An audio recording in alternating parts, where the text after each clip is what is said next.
Welcome to the True Demon Lord show. I am the True Demon Lord Franco, and we are just days away from the World Championships of Warhammer. So I'm incredibly excited. I cannot wait. So the World Championships of Warhammer, if you're not too aware of what it is, it's an event held by Games Workshop in Atlanta, in Georgia, in the US, America. And they obviously hold the World Championships for each of their major games. So, or some of them, I guess not Lord of the Rings and stuff. But, you've got 40k, you got Sigma, Underworlds, Kill Team, etc. They have a massive grand narrative event for 40k, which is a massive 40k narrative tournament, where people cosplay and dress up, which is just really cool. So yeah, and of course, if you follow the channel, you'll know that I managed to qualify for a golden ticket by winning the Gothic Games GT back in August, which feels like a lifetime ago now. It's absolutely ages ago. But yeah, so we are literally days out of recording, of posting of this video. It's still the weekend, but posting of the video, I'll be traveling out the next day, which will be Wednesday, from Heathrow Airport, and then getting to Atlanta later on in the day. It's like a 16-hour long day of travel, and then obviously due to time difference and all that, leaving at 4 in the morning to travel to the airport, and then actually getting to Atlanta at 4 in the afternoon or something like that. It's gonna be a long day. But and then it gets like 4 days of 40k, 2 games a day, 4-hour rounds, which feels I just don't know how we're not going to be able to complete games in 4 hours. Like, I normally play it about 2.5 to 3 hour rounds, and managing to get games in that, 4 hours would be a nice relaxing time, you would think. But yeah, so we're going to go over my list again. If you follow the channel again, you'll kind of know where I'm going with this. I've been working on this list for a few months, which is quite cool to see. I'm not saying I've started any type of monster combination or anything like that, because I don't think our index is deep enough to claim an archetype, but definitely cool to see people running similar stuff. There is a list that's going that is a carbon copy, so that's cool and slightly annoying because I like to be unique, and we're not very unique right now, but it is what it is. But so yeah, we're gonna look at my list. We're gonna go over it. My list, as you can see, is here on the screen at the moment. And then we're gonna look at, I believe it's 9 other demon players. We're just gonna quickly run through them. I'm not gonna go too deep into them because I don't want to, reveal all the secrets and what the list is gonna do and all that stuff. Because for people that might be trying to get a leg up, I guess, we don't want to give it all away. But we're gonna go over them and just give my opinions on the list. And then, yeah, and just have a chat about the World Championships and my feelings on going into it, how I think I'm going to get on, my goals and all that kind of stuff. So, but before we get into it, please leave a like and subscribe if you like the content that we make. It's massively appreciated and helps the channel grow. And we are not that far. We're about to hit 800 subscribers. We only started the channel in April. So, if we can get to 1,000 by the end of the year, that would be awesome, because the goal was to be at 500 by the end of December. So, we've smashed that, which is awesome. And I couldn't thank everyone enough for following and supporting. And then if you want to further support the channel, consider becoming a true denizen through the YouTube memberships, where you'll get access to the member exclusive Discord, where you can have a say on the content we make, the videos, stuff you want to see, you put forward, and we'll do it. As well as, member exclusive videos and a bunch of other cool perks. And that's growing quite fast as well. So thank you to everyone that's contributed to that, and everyone that will contribute to that. It's awesome, massively appreciated, and again, helps the channel just become better for my fellow demon players. So let's get into the video and stop babbling on. So my list is the same list that we won the Ragnarok GT with the other weekend. So if you haven't checked that video, go check that out, where I run you through all the games and kind of how the list worked. And then it's an offshoot of the list we went 5-0 at Coventry with. And some slight changes, which we explained in the Ragnarok video. But we've got Be'lakor. Again, if you follow the channel, I love Be'lakor. For me, Be'lakor isn't just a pick because I run him anyway. I always run him at all the events I go to. But, this going to the World Championships is like the pinnacle of my hobby. Doing this for 17 years, like the peak for me. It's like, yes, I've finally, this is the high point. And again, playing demons for that long, 17 years since the end of 4th edition. Be'lakor was one of the first models I ever bought, even though you couldn't use them at 40k technically. So for me, it was like, I have to take Be'lakor. It's a nostalgic pick, a sentimental pick, as well as the pick I would have made anyway. But yeah, so I think Reef and Shades for the 18-inch lineup is still just too powerful, just too needed. Guard, Tau, Sisters with Castigators and Exorcists, they're all lurking around. And he just gives me protection against that. I just personally still think it's needed. It's maybe become a crutch for me, but and then also gives me that universal shadow bubble. So if I want to pick up the Grand Clean and Shalaxi, for example, I can drop them both within 6 inches of him and kind of spread out. I've got a bunch of Nurgle, Snesh, and some Zinch Demons. So again, it just gives me options, which is something I always like.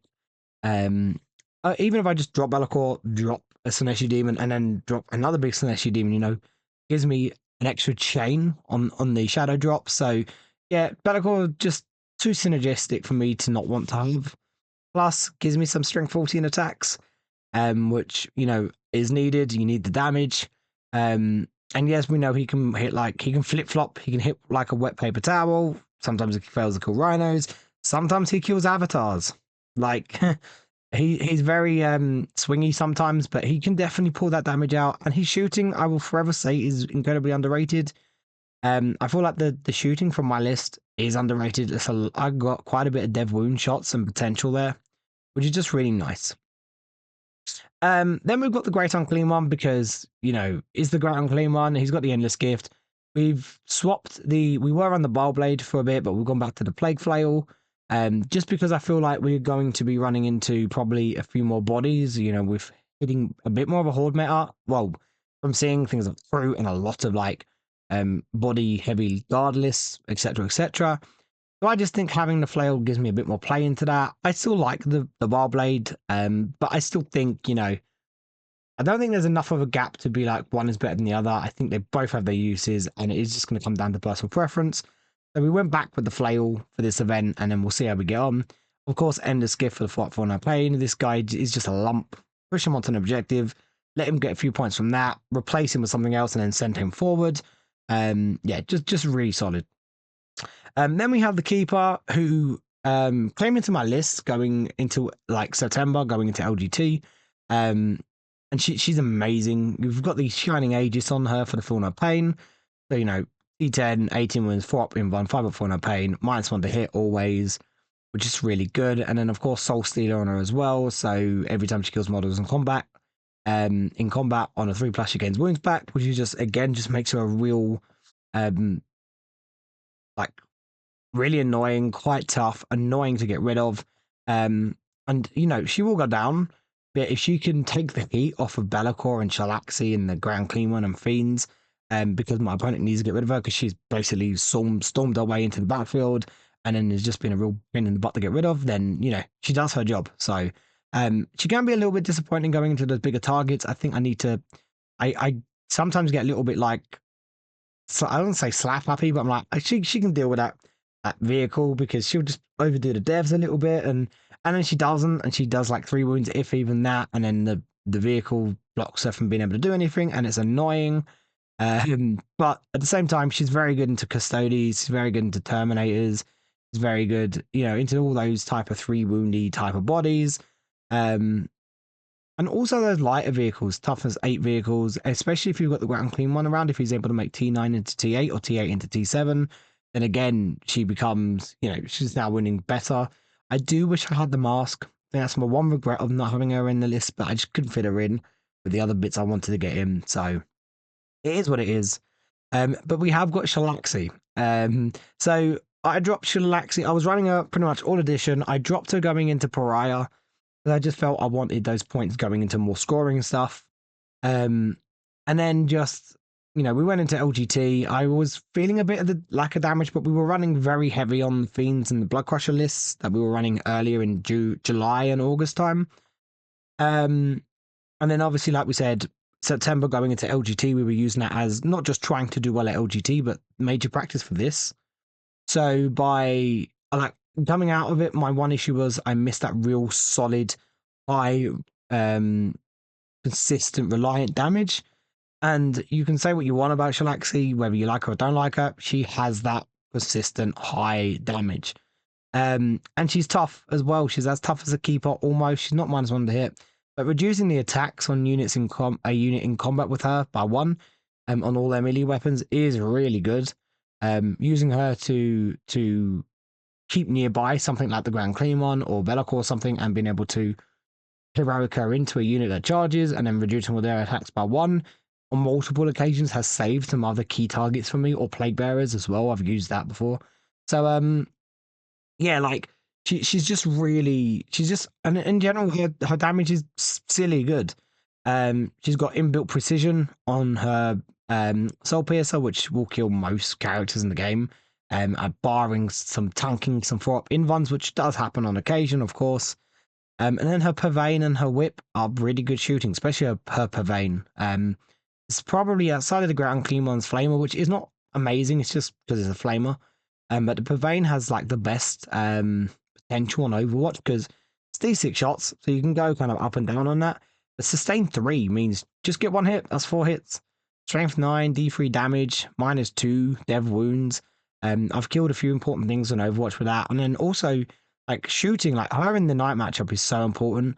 I've killed like War Dog / Armigers and shooting, and then gone into a big night or like Venus Rex, and then just booted out off the board with her. Like going into that type of matchup, Imperial or Chaos Knights, and not having her, I feel a lot less confident than having her. So yeah, she's amazing. She's absolutely fantastic, and she gives me that regular, consistent damage that I felt like we were missing. She definitely does that. And then at the Ragnarok GT, she definitely probably carried me through 2 of those games. So then we have 2 units of 10 play bearers. We were on the 1. We've dabbled with 10, 20, 30. I think we had 40 in our Nurgle list earlier in the year.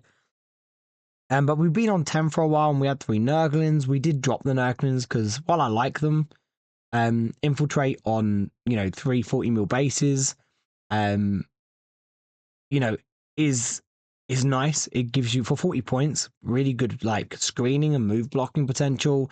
6-inch -1 to hit combat aura, which is good into your matchups of Custodes, Blood Angels, etc. etc. Yeah, and obviously they can score you positional secondaries like engage or behind enemy lines. But I just felt, I needed the 10 play bearers, and they were one of the units that I felt I could afford to get rid of, because while I like them, I did find in a lot of cases they were just not doing anything. Whereas 10 play bearers just do a lot more, obviously. So yeah. And then the 10 play bearers, one will start on the backfield, sticky it, mid to late game, come up and down. The other unit I can have as a deep strike threat, drop down, screen, take objectives, score points. If I need to push the Grand Clemon forward, drop them down on an objective, they replace him. If they manage to, obviously if I'm pushing forward, with him and the other greater demons, fiends, the amount of damage my opponent is going to be able to spare into them, it's not going to be a lot. So then having them sticking an objective and then going up and down again is just fantastic. And yeah, I just think 20 play bearers gives me really good mission, primary scoring plus denial, and it's just, yeah, I really liked having the 20 again. Then we've got the 3 units of 3 fiends, and we've been on since they got their points come down back in, was it June, July time? We've pretty much been on 3 units of fiends. We dabbled with the 6-mans, and they were nice, but they do feel a little bit unwieldy to use sometimes. But the 3 units of 3 they're just really nice with this list. Obviously, they synergize with the keeper, giving them -1, an additional -1 on their AP. But also having the 6-inch bubble to come off the keeper, they come off Shalaxi. OC2, I can use them to go forward, contest, deny, or beat something up on an objective. And also, they've got their wounds, and I can kind of use them as like a kitchen sink unit. And by kitchen sink unit, I mean, for example, I played in the Crons recently, and they had the Void Dragon and the Nightbringer, and I needed to deal with them. Shalaxi had to go deal with, or I think the Grand Clemon was holding up the Nightbringer. Shalaxi was dealing with Wraiths. Bellicor had the Void Dragon in combat, but they were stuck for multiple combats, and I had managed to get the Void Dragon down to 1 wound after various rounds of combat plus shooting. Bellicor was on 6 wounds. I couldn't fall Bellicor back because I needed him to shoot at the some Tomb Blades. So I had to charge 3 fiends in, and then just, rely on those 6s for devs, which I got a few of them through, and obviously they're ignoring the invuln, so using them as like a last ditch, I just need to pop some dev wounds through and take the last couple wounds off of this thing that I've managed to knock down to a couple wounds, or going in to be able to hit something before it hits, for example, the Void Dragon hit in Be'lakor. So yeah, and they're just really good. Plus, again, their -1 to hit aura is really good at keeping your monsters safe if you play them a bit more defensively. In those matchups, again, Custodes, Blood Angels, and their aura does affect monsters. So again, Catan, Tyranids, the Demon Mirror matches. So yeah, they just do a lot, and they can also score points if you need them to score points. Yeah, I just really like them. Just very, very good for what they do.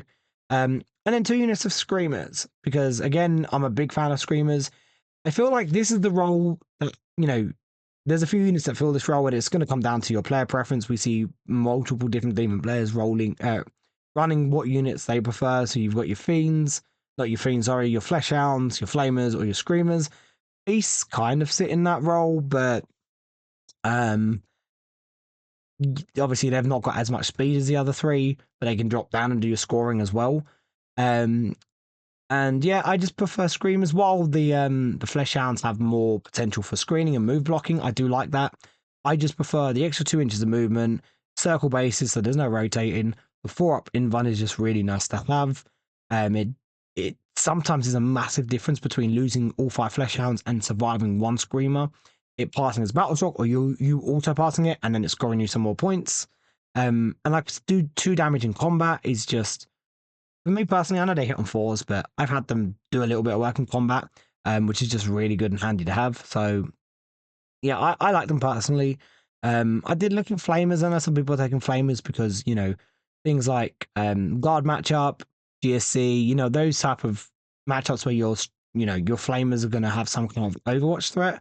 I get that. It's nice. In practice, like I've tested them out a little bit in this kind of list. I just felt it didn't do enough to warrant them going in. I felt like it's a nice idea in theory. In practice, less effective. I'm not a huge fan of Flamers right now, but the Screamers, I love the Screamers. They are probably my favorite of those. They are not probably. They are my favorite of the, the utility units. So Flamers, Fiends, Screamers, not Fiends. Sorry, I said that again. Flamers, Screamers, Flesh Hounds, Beasts, those type of units, Seekers, because I find Fiends are in a similar position to the Blood Crushers. They're kind of a hybrid between the Blood Crusher unit and your Screamers, Flesh Hounds, etc., etc. They do your damage, they do your utility, and they do your scoring as well. Hence why I think they're just very, very good. So that's my list. Again, we've been running this now in its full glory mostly since October, since just after LGT. But the idea was there for LGT. We were practicing going into LGT again, not just to play for LGT, but again thinking about the worlds. How am I going to go about it? What list am I going to go with? And this is where we ended up with obviously the archetype of the strongest monsters or the toughest monsters, the Guo and the Stealer Keeper, or the Endless Gift Guo and the Stealer Keeper are definitely our 2 toughest monsters. Shalaxi tough, but also our biggest damage dealer, full stop. And Be'lakor just keeps it all safe in a nice little shadowy package, which is awesome. And then as we said, we've got the mission play or the primary play in the play bearers, the mission defensive and offensive plays with the fiends, and then the scoring with the screamers. It just works really, really well, and it fits my playstyle. That's the most important thing. And like I always say when we talk about lists and we talk about building lists, a list may be good when you see it online and then you try and play it and you just can't make it work because it just doesn't fit your personal player style. We use we use units in different ways. Some of us use units in quite an aggressive way. Some of us use units in more of a defensive way. And maybe sometimes the way you're using a certain unit just doesn't fit you personally. So yeah, it just comes down to player skill, player difference, player preference, etc., etc. So we are going to look at I think 9 other, is it 9, 3, 6, 9 other demon lists. That means there's 10 of us all together. There's a few American demon players. There's a fair few French players, but I think there's 3 of each. I think there might be a Canadian demon player, if I'm not mistaken. Can't remember where everyone else is from. I'm the only English demon player, or demon player representing England. Um, which not maybe not so much surprised me, but the lack of English players or players representing England did surprise me a bit. I thought we'd have a few more representatives, but we don't. But I mean, it is a long journey, and it's not cheap.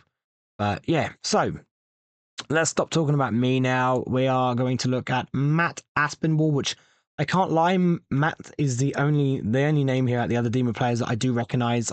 He does play demons a fair bit, and is always doing quite well. And an American player, I believe, not Canadian. I'm pretty sure he's American.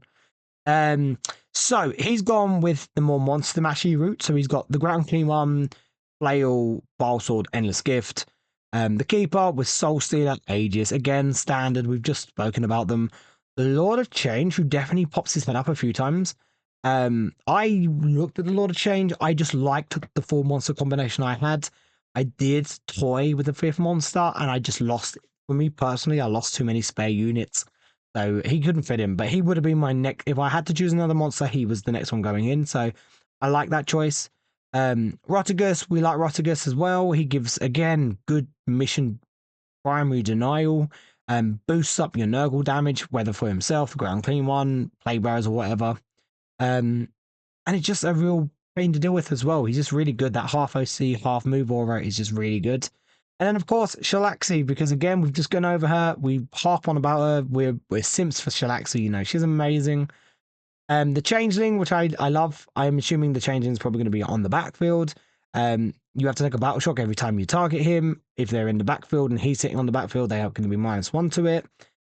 He's obviously got stealth. He picks a unit, enemy unit visible within 12 inches of him at the start of the shooting phase. Sorry. Roll the dice, 2 to 5, -1 to hit, 6 can't shoot, which is just funny when it goes off. Yeah, just really, really good choice there. He has got unit 3 Nurglings, but no battle line. I'll say no battle line. For me, the only real choices of battle line is Play Bearers, maybe Pink Horrors. I don't like the others. But yeah, only Nurglings. We've got a single Beast, a single unit Flamers, and then 3 units of 3 Screamers. So saying that, he's still got a fair few units to do stuff with. He's got the 3 units of 3 Screamers, so they're going to be zooming around doing bits and pieces. He's got the unit of 3 Flamers. They can drop down and do stuff. The Beasts drop down and do stuff. The Nurglings just do a bit of screening. And of course, again, the Changeling is probably, like I said, going to be on the backfield. Personally, I like to have, some like battle liney unit like Play Bearers. But that's just, again, personal preference. I like this list. No Be'lakor does upset me. But I like the fact that he's got the chicken in there. And then Rotigus, it's 5 monsters. It's not going to be an easy list to deal with. It's a decent list. It's got the small scorers. It's got the big guys. The ground clean one will be doing middle objective holding. The keeper and Shalaxi will be putting on forward pressure, while the Lord of Change is pinging shots from the back or back to midfield. Rotigus probably dropping in. I'm already giving away these secrets. I said I wasn't going to do it, but yes, it's a really good list. I do really like it. We're not going to spend too long on these lists because I could just talk for hours on them. But yeah, I like this list. I think this will do well. And then in the hands of a player, as I said, I do recognize Matt's name from following, obviously, Demons. I know he's a pretty good player. Then we've got, I'm not going to pronounce the name, sorry, Lay. I'm pretty sure on the BCP it does have in brackets Will. But yes, I'm not going to pronounce the first name because I will butcher it. But we do have, it's Be'lakor's Moving Castle, which is awesome. And so we've got almost the same monster composition as me. We've got Be'lakor, we've got the Guo with the gift, we've got Shalaxi, but instead of the Keeper, we've got the Lord of Change, which is fine. I think the Lord of Change is a good choice to have. He does give you some decent shooting, and with Be'lakor, you can keep him safe as well. And then we have the Changeling again, which is, a nice pick. 3 Nurglings and 10 Play Bearers, so it seems like he's gone down a closer route to Matt's list. Of course, he's got Be'lakor, and he's got no 5th monster, so no Keeper, no Rotigus, but has Be'lakor instead. He's got 10 Play Bearers. He's got a Beast, Flesh Hounds, 2 units of Screamers, and then a Slaaneshi Soul Grinder, which I really like. The Screamer Despair is it's a good shooting profile. It gives him access to tank shock, some strength 16 combat attacks with D6 plus 2 damage, plus again a little bit more shooting. So and of course, at the World Championships, you do not need bases for your Soul Grinders, which is something we do mention, of course, because you have to. Over here in the UK, like I harp on about, you need bases in most events. It's the reason why I haven't taken Soul Grinders. Like I was tempted when I found out we didn't need bases for it, but to be honest, all the events I was practicing at and using and playing at needed bases. I didn't want to play with the list with the bases and then not have the bases, because for me, I would lose muscle memory on exactly how I move them and all that kind of stuff. So we didn't go with it, but this list does have the Soul Grinder. Again, really nice list. It's kind of like a hybrid between mine and Matt's list, which is cool. I think this is just generally where demons are at. Through about 4 monsters to 5, maybe if you want to go that. I think 3 to 5 monsters is where you're sitting at. And then your bunch of scoring units, like we said. Now we've got, 2 screamers from me, 2 units of screamers here, and then 3 units of screamers from Matt. So a lot of screamers, flesh hounds, a beast, soul grinder. Nice, I like it. It's a cool list again. But again, fairly standard, I think now. So then we have Nicholas Fortin. I'm assuming it's Fortin unless it's pronounced with like an accent. I mean, it is. I'm assuming. I think he's French. I think he's under Team France or France. But we've got it's this list. I love this list. So we've got the Keeper with, again, Endless Gift, standard, awesome. 3 Keepers of Secrets, all with the Aegis, of course. No Soul Stealer, which, okay, but you got 3 Keepers, so balances it out. And Shalaxi and the Mask. You've got 3 Keepers and Shalaxi, you've got to have the Mask in there. That's just nuts. And it makes me so jealous. Like, I look at that and I go, I wish I was playing something like this. Like, I've toyed with multiple Keepers plus Shalaxi in there. Like, obviously, I just can't bring myself to drop Bellicor, but I love this. This is brilliant. 10 Play Bearers, 3 Fiends, so there's a little bit more synergy in there with the Sineshi stuff. 5 Flesh Hounds, 3 Screamers. So, like, not loads of little utility in scoring, but you've got 3 Keeper of Secrets plus Shalaxi plus the Mask plus a Great Unclean One. Great Unclean One pushes to the middle. And then the pressure triple Keeper and Shalaxi can put on is scary. Plus, you've got loads of shadow bubbles here. Like, Shalaxi doesn't start on the board, in my opinion, unless you need her in those like World Eaters or armies that can just push at you really aggressively and just basically make it almost impossible to drop.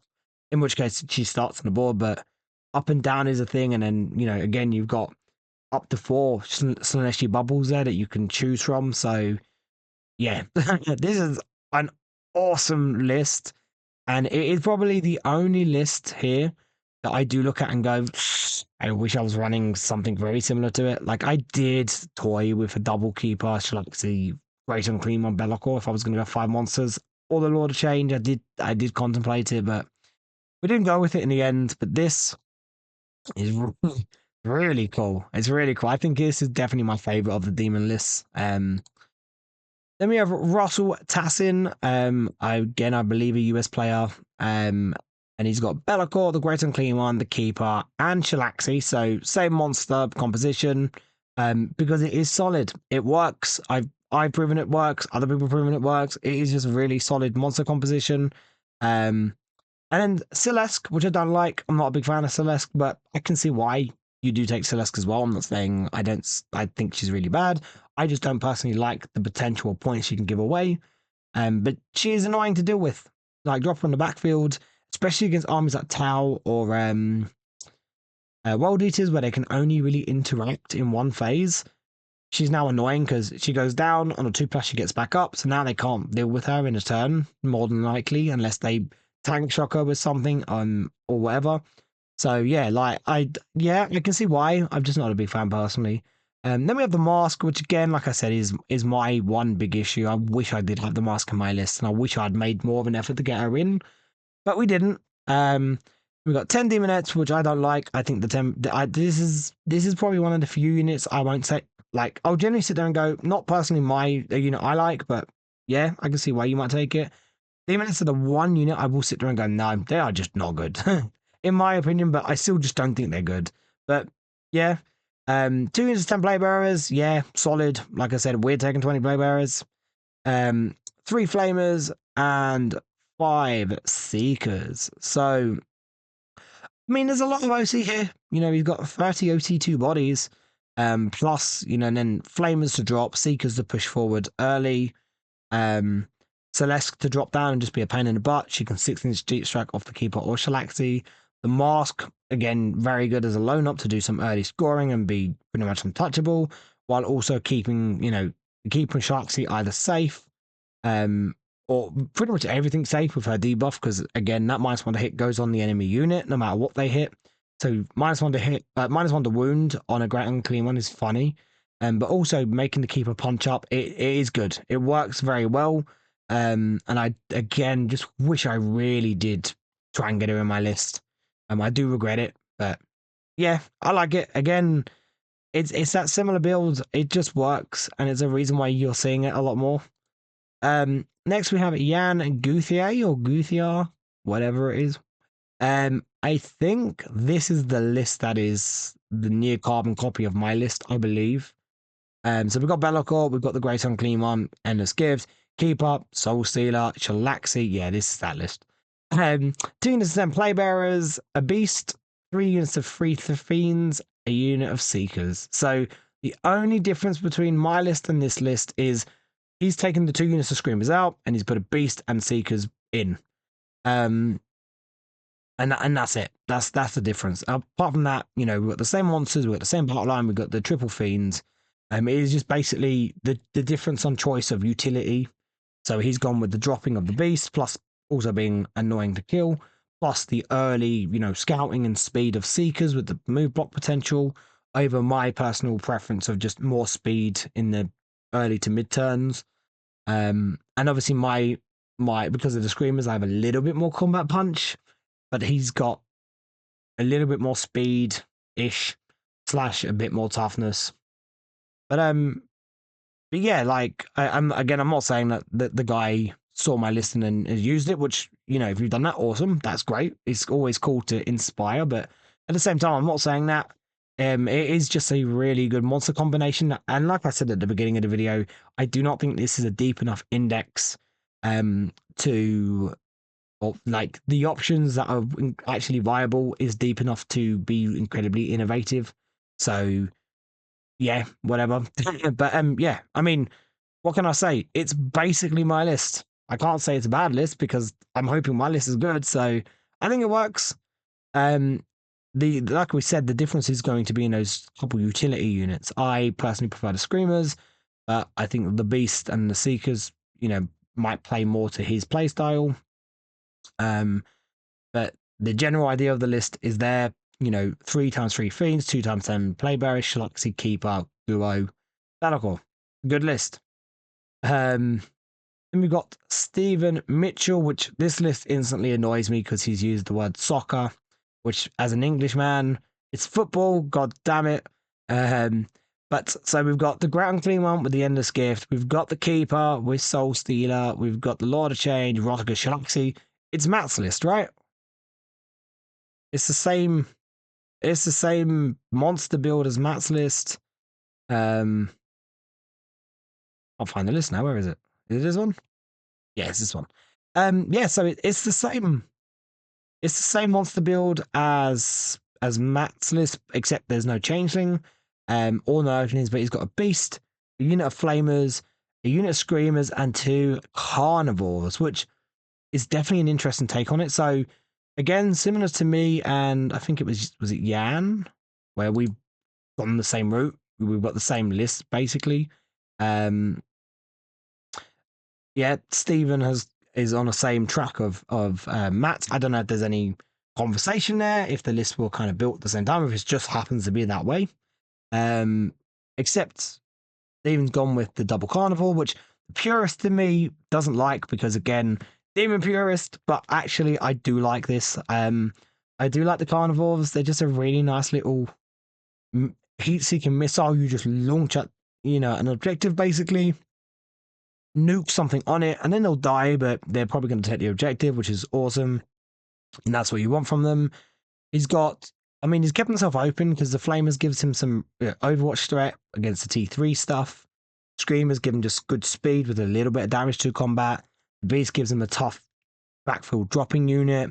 And then he's, again, it is a solid combination of monsters. No Be'lakor, but it's got the Ground Clean one, it's got the Keeper, it's got Shalaxi, and the Lord of Change is pinging shots from the back, as we said earlier. Rotigus comes down.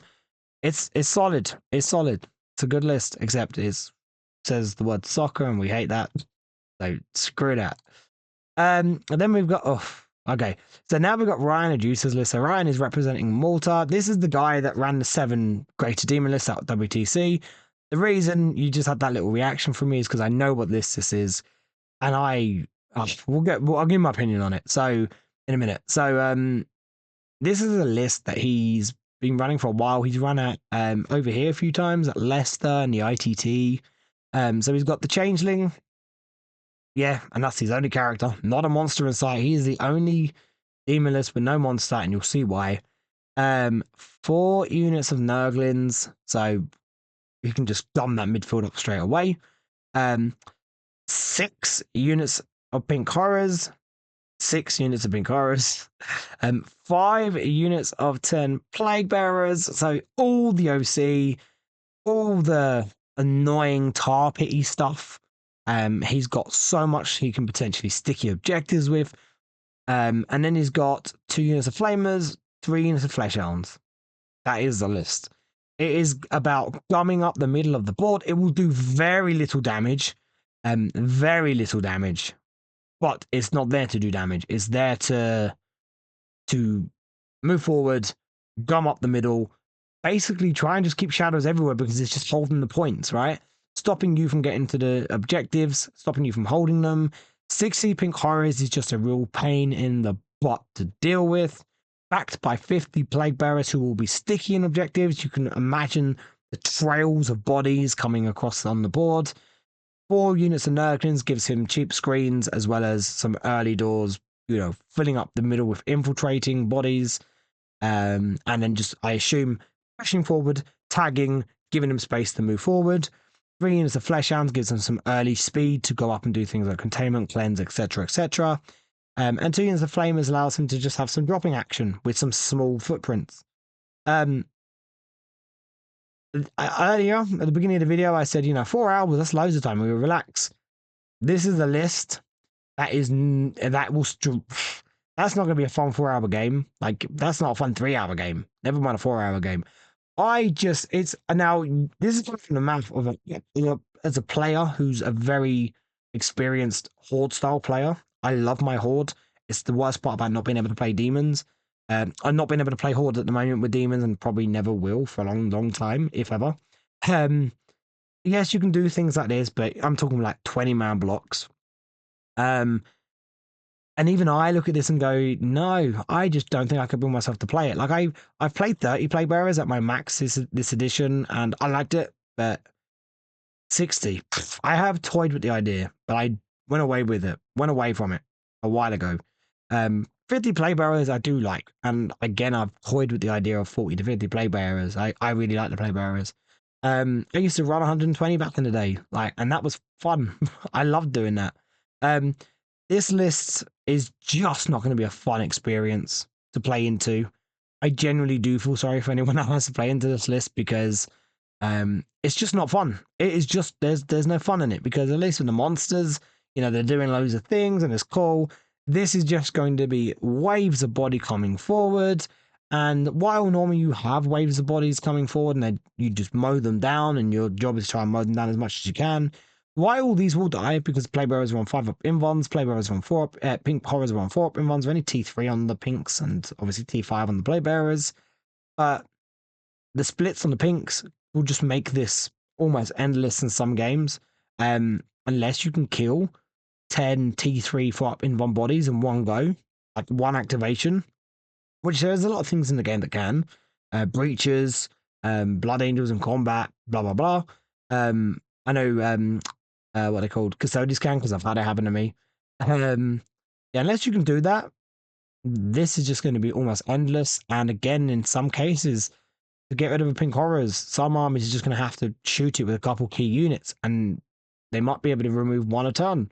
And at that point, they've still got the 50 play bearers. They've still got the other 50 Pinkaras after that, plus the little scoring units. Yeah, yeah, it's wow.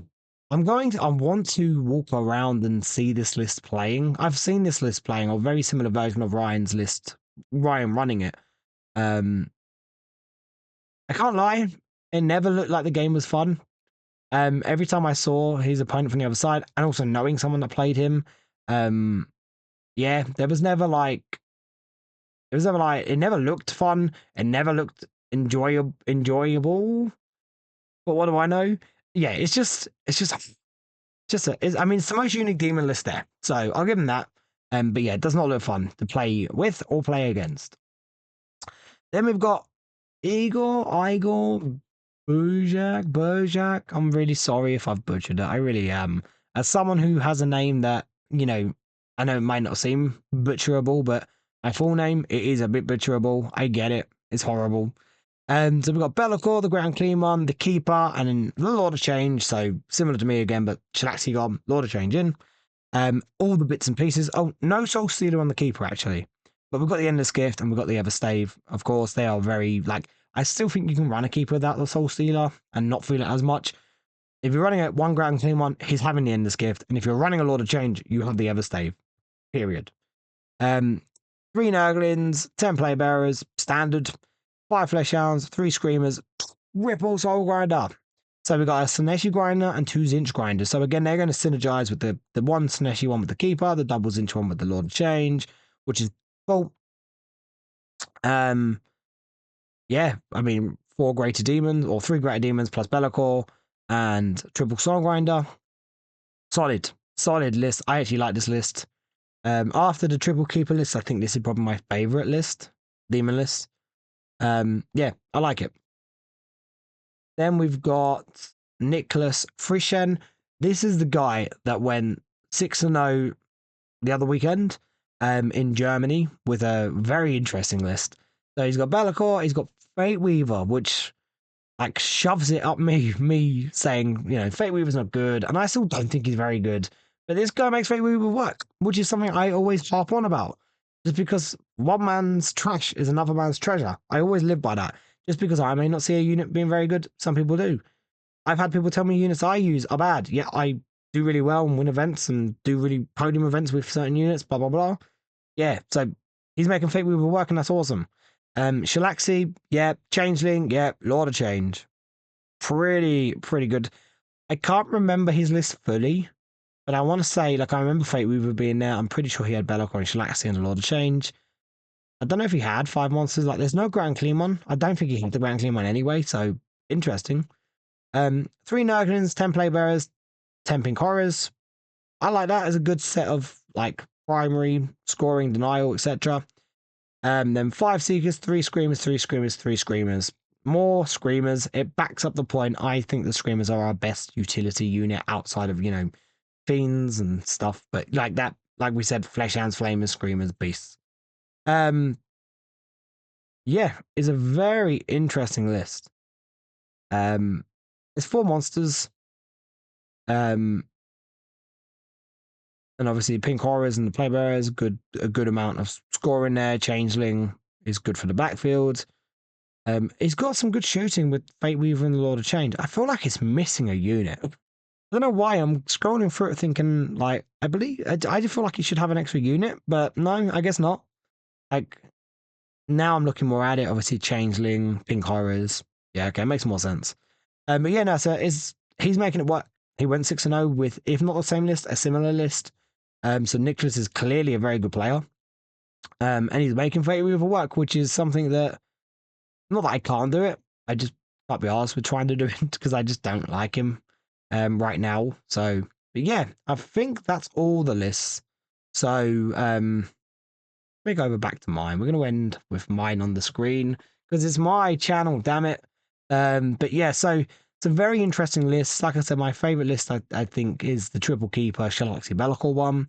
But the Triple Soul Grinder one is quite cool as well. The Keeper, Lord of Change, Guo, Be'lakor. Obviously, the 60 Pink Horror, 50 Playbearer list just looks horrible. That's just going to be a very, I'm not saying anything against Ryan. Like, there is no negatives against Ryan whatsoever. Please don't take it as that. I don't know the guy. I'm just observations. Every time, or the few games I walked over and walked past and saw him playing, they never looked great. But then that's a pretty. If that list kind of does what it wants to do and just wraps everything, grabs stuff, floods the board, and then just refuses to just die or just dies incredibly slowly because it tar pits, yeah, that's just not enjoyable to play against. And I can't see many people going into that game or looking at that potential matchup going, oh, like I can't see people going, oh yeah, I can't wait for that. I can just imagine the reaction being, oh, I don't want that. I don't want to play into that. I can't beat that with my list at all. I don't think it's just too many bodies, and I ain't got the amount of damage to deal with that many invulnerable saving, splitting bodies. But yeah, so of course, the World Championships, it's not like a normal 40k event where you've got people that might be newer to the game or newer to events, less experienced. Like even like the gap in player skill you would normally get at events, that's going to be a lot closer. Like there will still obviously be gaps in player skill, but everyone here has had to earn a golden ticket, whether it's through winning an event or almost winning an event and maybe podiuming and but having the ticket filtered down to them, or a combination of some events like UKTC events do a best overall, which is a combination of player skill, gaming, sportsmanship, etc., etc. Everyone's on their way here. Everyone has some kind of understanding and is at least half decent at the game. So there is no easy games. Not that I never look at games as being easy anyway. I treat a game as hard until the game's over, but um, there is no easy games. It's going to be an experience. I know that. So my goal going to this is I want 50%. I want to go 4-on-4 minimum or 4 wins. 4 wins is my minimum. That's what I expect myself to do. If I get that, fine. Like it's the World Championships. Like, and I know I'm a good player, but I'm not like elite level player. Like I'm not with the Arthur War guys or Manny Chima or those type of players. But I'm decent, especially with obviously I play the one faction, so I know my faction inside out, back to front, and I would argue better than pretty much everyone else in the world. As arrogant as that may sound, it's just by playing one faction and playing that faction for as many years as you do, you just get an understanding. Even through edition changes, you still know, you know what every unit's meant to do, so you have a real grasp of the faction anyway. But yeah, so like I said, my goal was to get 4 wins, and then whatever combination of draws or losses. But my overreaching goal, like my punching above my weight kind of goal, is 6-2. 10 demon players. Obviously, every faction at this event will have a best in faction or best placed player of each faction award. So, like the highest ranking player outside of the top 16, because obviously at the end of your first 4 games, so at the end of Friday, there will be like I think it's the top 2 players in each bracket. I think will qualify, or they were doing a shadow round. I can't remember. The pod numbers have changed. I don't know how it's working, but I know there's a shadow round on Friday, and so many players from each pod will qualify. And then I think they might be doing is it maybe the top 4 playing a shadow round, and then the 2 players who win their games go through. I don't know. I can't remember how many pods there is, but either way, there's going to be I believe it's the top 16 championship bracket, and then everyone else filters into the world bracket, which is the rest of us who didn't qualify for the championship bracket. And then we all play for like all the awards because top 16, you're in the top 16, right? You're playing to win the world championships. The rest of us mortals will then try and play for the remaining awards, whatever those may be. But obviously, every faction will have their best in faction one. So I think 6-2 is a realistic idea to try and win that, because I feel like with in my pod alone, so I think there's 18 players in my pod, including myself. There's 2 sister players and there's 3 guard players. Plus, I think there's only one other non-Imperium player. You got me on demons, of course, and then a tyranny player. Everyone else is Imperium. Like I said, there's 2 sisters, 3 guards, space wolves, agents, Grey Knights, Imperial Knights, and some others I can't fully remember. But yeah, so there's a lot of bad matchups out there and some very hard matchups. And like I said, it's going to be, very, very good players. So I think 6-2 is my punching above weight to try and be the number 1 in player at the event. That is my overall goal. But, I think I'm not going to set myself overachieving goals. I think 4 wins for the level of skill I have going to this event is a fine benchmark to set, and we'll go from there. But either way, I'm going to enjoy it. It's going to be 8 games of 40k at very high levels. And if anything, I'm definitely going to learn from this event, as I feel like a lot of people will. Um, because again, it's such a high level of 40k. There is no easy game. Every game will be, difficult. You would expect. But yeah, so we've only got a few days left, especially at time of recording.